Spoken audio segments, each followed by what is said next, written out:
next up is Jane Wu, Managing Director at Nervos Foundation. She will be talking about common knowledge base, past and future. Welcome, Jane.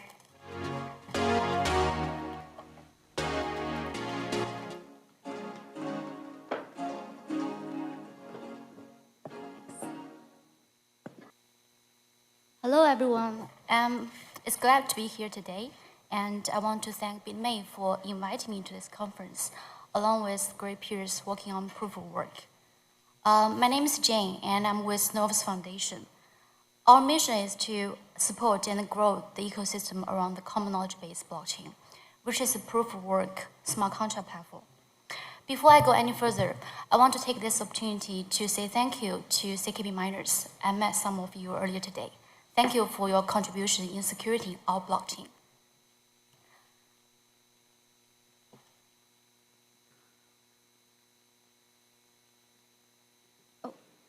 I also want to point out that Nervos Foundation does not fund any ASIC production or participate in the mining business. We never have and we never will. There is a conflict of interest and we stay neutral. What I'm sharing today is not any type of advice, but my observations of how ecosystem grow. So bootstrapping a PoW chain has been exciting yet very challenging journey. What is common knowledge base? You probably have seen this picture. Blockchain is a trust machine. When we say we trust Bitcoin, the underlying implication is that we trust the Bitcoin blockchain.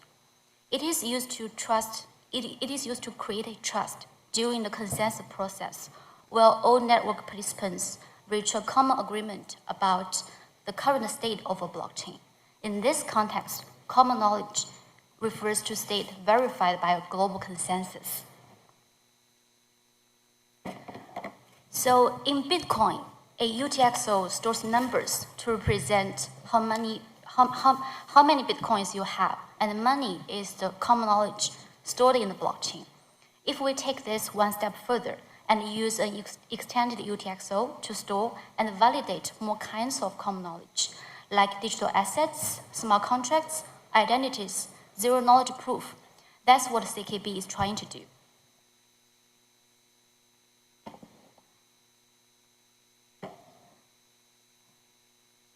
So the CKB core team have built or contributed to a handful of open source projects since 2014, which include Ethereum Enterprise Blockchain, wallets called mToken, mining pool, and exchange.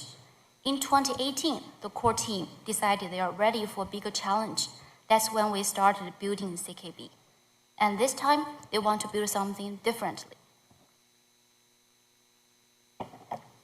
So CKB is a smart contract platform, and the scalability of a smart contract platform has always been a problem.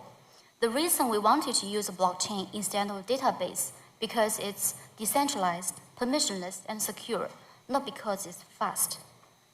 But with more crypto economy activities growing on a blockchain, we want it to be faster so it can compete with existing systems and can enable more use cases. However, it is not possible to achieve a high level of security, decentralization, and scalability on one single blockchain. So Nervos use a layered approach. We have CKB as the foundation of the Nervos network. CKB was designed to do less, focus on security and decentralization, with the intent to work well with a number of powerful layer 2s. And layer 2, they can focus on scalability and provide transactions to millions of users as fast as they can. So CKB generates trust and extends the trust to all upper layers. To do this, it must deal with reliable preservation of any data and assets stored on it, which is a big task.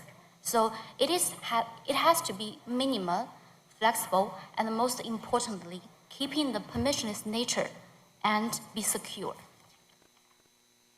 That's basically why we use proof of work.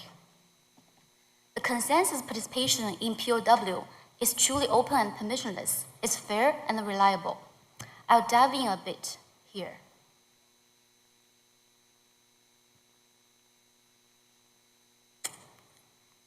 So there's a lot of debate over PoW with POS. Both have the risk of leading to monopolization, but long-term monopolization is more difficult in PoW, just because it's so competitive, and I bet you have a better idea than me. So the fast-changing landscape of regulation, mining equipment, energy access, and pool operation makes it very difficult for one actor to have a monopoly for a long time. But with POS, stakers have less friction and more power to stay in control. Secondly, early participants in PoW do not receive any particular advantage over new participants. Miners and mining pools must continue to invest and adapt to win block rewards, but the POS rewards are issued to holders of staked coins. Those who get in first can acquire a percentage of issuance at a relatively low cost and continue to accumulate block rewards at near zero cost. Lastly, it's very reliable. Bitcoin has been running for 14 years, and PoW is well battle tested. So CKB's consensus is called Nakamoto Consensus Max, which is an involved version of Bitcoin's consensus. NCMax can maximize transactions per second and decrease confirmation time. CKB's TPS can reach to 100 to 200. But the key point here is when bandwidth and latency improve in the future, the network capacity can grow as well.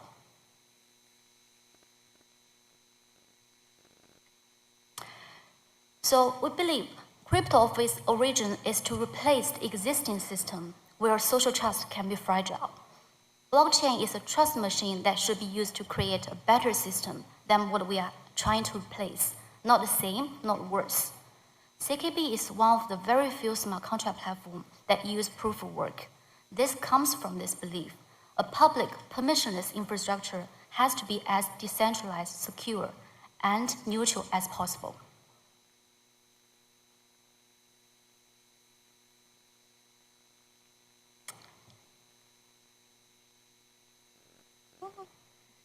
So, common knowledge base has a quite uncommon situation with ASICs. The mainnet was launched November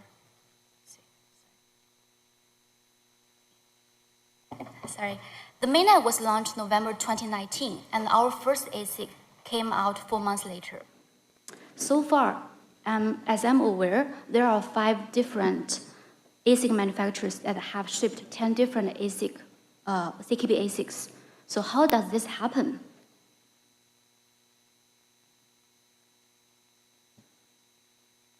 Firstly, we believe ASICs is inevitable, and in the long term, it's good for the security of the network. So we are not anti-ASIC, and we are not going to change the hash algorithm. Secondly, we use a new hash function called EagleSum. It takes millions to make a new ASIC. The more complicated the hashing process, the higher the cost, which is not good for small players. EagleSum is an extremely simple hash, making the CKB ASIC design a low-hanging fruit, and it lowers the barrier and cost for hardware development. Thirdly, we put quite a lot of efforts in reaching out to miners in early days. So we had 5 rounds of mining competition during our testnet of 5 months. And there were over 10 mining pools supporting CKB when we launched mainnet.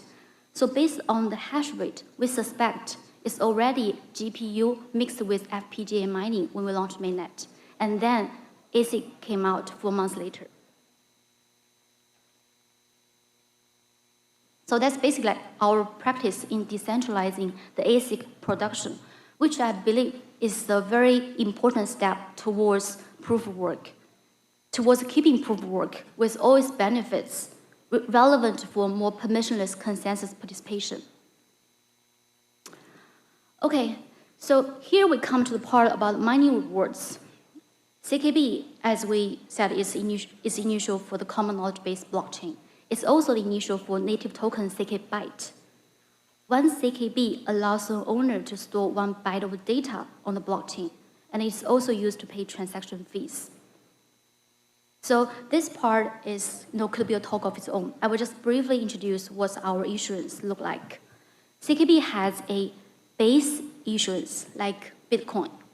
It halving like every 4 years, and we also have secondary issuance.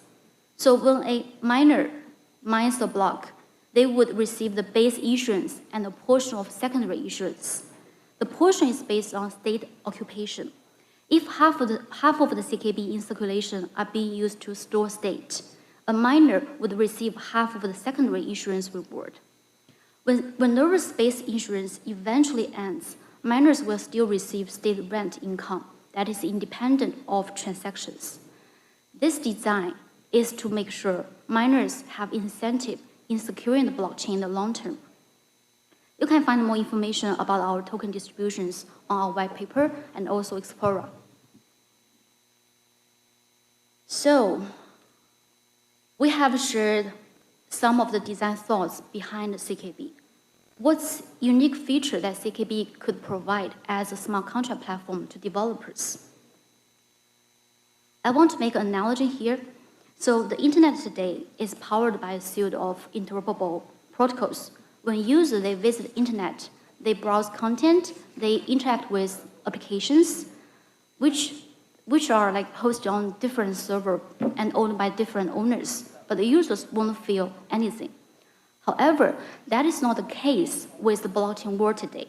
To interact with a dApp, users have to go through the progress of setting up a specific wallet, and applications built on different chains cannot interact with each other easily. CKB made a difference here. Applications that running on CKB is widely accessible to users from other blockchains. For example, on left screen, Bit is the decentralized identity on CKB, but users can purchase and manage a Bit account from Ethereum wallet, Polygon wallet, even a Dogecoin or Bitcoin wallet in the future. That is because CKB is very flexible. The default cryptographic primitives like the hash function and the signature verification algorithm are just smart contracts running in CKB virtual machine. Developers can select the cryptographic primitives in smart contracts by themselves and even use the existing internet infrastructures directly. For example, Apple Passkey allows users to log in, use biometric info instead of passwords.